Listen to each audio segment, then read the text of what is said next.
October 17th, chapter a day. Here I am. I'm continuing on .com Secrets. Yesterday, I was talking about the attractive character and the elements that make up the attractive character, from the backstory to using parables, sharing the character flaws, and being someone who causes polarity. I'm not going to go through those in this video, so if you want to check out that previous video, go for it. Today, I'm going to talk about the different identities that the attractive character assumes. Now, there are 4 different identities, but you only pick one, right? You don't need to have multiple personality attractive character. You just need one of them. And you'll kind of figure out which one is you. And I'll kind of explain the different ones, again, per the book. The first one is the leader. The leader is someone who went through a similar struggle as their fans, people watching them, and then achieved the desired result. And now is like teaching people how to do it.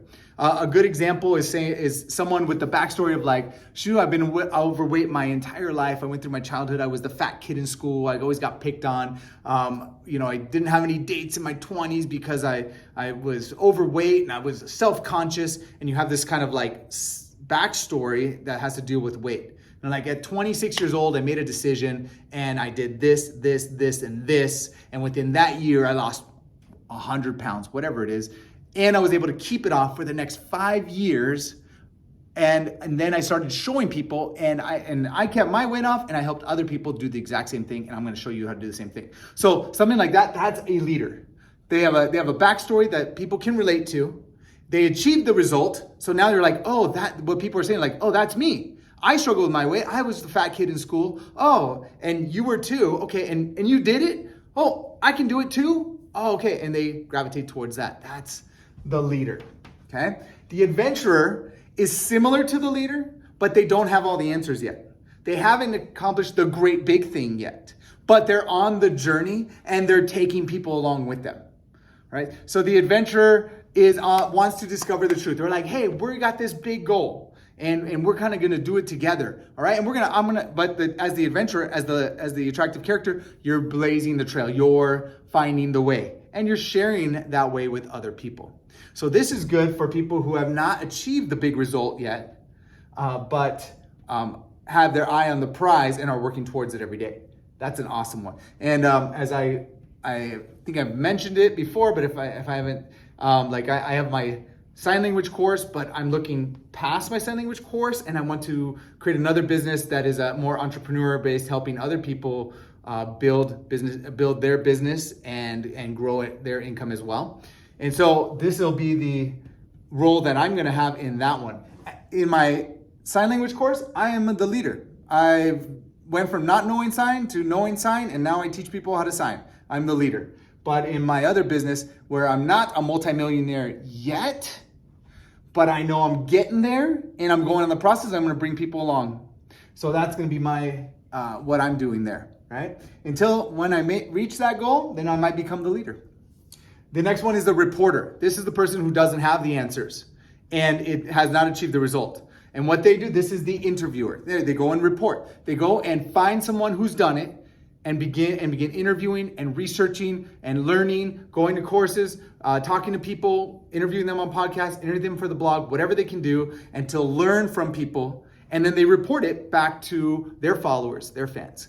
And this is what a fantastic way to learn. This is a great journey. If you have no idea, like you want to do something, but you don't know enough yet, or you really feel like you don't know anything yet, go and find out how you can learn from the best people in the industry that you want to be in, or whatever it is that you want to do. Go find the best people and try to get information from them and then report it. There's amazing learning that goes on when you have to take information and reassimilate it and give it to other people.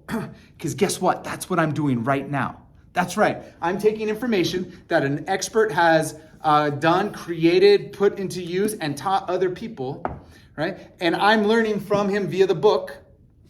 And now and as I go through each chapter, I'm not just reading the chapter, but I'm disseminating it and putting it into kind of my own words, using his topics, his language, but then also adding my flavor to it. And now I'm reporting it back to you. And in that process, I internalize it more, I learn it more, and then I'm applying it in my own business. So it is massively impactful and get fantastic results being a reporter, especially when you don't have those desired results yet, but you know where you want to be going. And the last one is the reluctant hero. That's what our friend Russell Brunson in this book says. He identifies as that reluctant hero. That's the person who has done great and amazing things, but doesn't necessarily want or need the spotlight on them, right? They're just kind of like, hey, I did this thing. I just want to share with you guys, like this is what I've done. I know it's possible. I know you can do it. I want to just help you guys do it.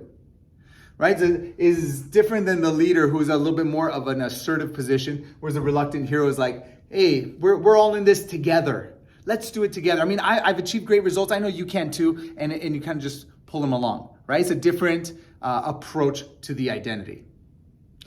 So we have the elements that make up your attractive character. Once you figure out which identity you will, assume for your attractive character, then you start building out your backstory, your story, your parables to relay your message. You want to share your flaws, of course, and how are you going to cause polarity in your space with your identity. So those are super powerful. They work in conjunction. And then we have storylines, which I'm going to bring to you right now. These are kind of like help guide you and structure your message for your audience. Okay, so the first one is loss and redemption. Okay, this is where you have gone up, you've achieved the great result, you've won the prize, you've achieved the body, you've made the money, whatever it is, you got the girl, and then you lost it all and your journey back. All right, so that is that story. And again, these are you're picking one of these. This is not, you don't do all of them. Pick one and you think about your story and your journey and say, oh yeah, that resonates with me and that will resonate with my dream customers, right? Us versus them. The us is those that are on the journey with you, right? You have to clearly define the them. And this is probably the most polarizing of all the storylines, because essentially you're going to say, you are causing some division here. You're saying there's these people, that's us, and then there are those people. And we are not those people. Those people are the ones that don't prescribe to what we're doing. You have the before and after. This is a good one for weight loss and also for money, right? Before, I weighed this much and this is how I felt. Then I went through the journey, and after, this is what it is. This is the weight I am, this is how I feel, this is how I look, this is how I'm confident again, right? I didn't have the money before. I was working 9 to 5. Could barely pay my bills. And then afterwards I went through the journey, and here I am. I'm working a 15-hour work week, and I got more money than I know what to do with, whatever the case, whatever the story is. Step over here. I have the amazing discovery. Amazing discovery is you're on a journey. You found out something crazy, something great. This is the one that this is the thing that will change people's lives, and then you have to share that with them. And then you have secret telling. This is of what .com Secrets with Russell Brunson. His whole thing is secrets. In fact, every chapter in this book is secret. Secret number 1, secret number 2, secret number 3. He says, relates a story of like when he was a kid and someone said, I got a secret to tell you, or I got a secret. He would do everything he could to find out what the secret is. Like his desire to know the secret was so strong, was so much that he would do whatever he had to do to know that secret. So Russell Brunson picks the reluctant hero, right? Always sharing his backstory, always using parables to share his stories. Come on this side. Right? Constantly talks about his flaws and why he's not perfect, and is an extreme character in that like he's not so extreme that 90% of people push him off. He's so extreme that people don't want to understand building businesses, will not like him, right? He's super high energy as well. A little bit like me, I'm gonna say more high energy than myself. And so if you're not a high energy person, if you're someone who is very calm and wants to, he's gonna turn you off, and I'll probably turn you off as well. But so he does that, and he takes the storyline of secret telling. I got secrets to tell you, and he puts those secrets out there to draw people in and say, come and learn my secret. My secret will help you obtain those results. All right, guys, this, again, phenomenal book. I learn more and more every time I read this book. I'm implementing it every single day in my business, and it's probably gonna be one of those core reads for my business. I got all of my .com or my secrets book from Russell, and I am accessing them on a regular basis and probably will for years to come. So go get your copy. I'm not selling them. I'm just here doing my reporting for now.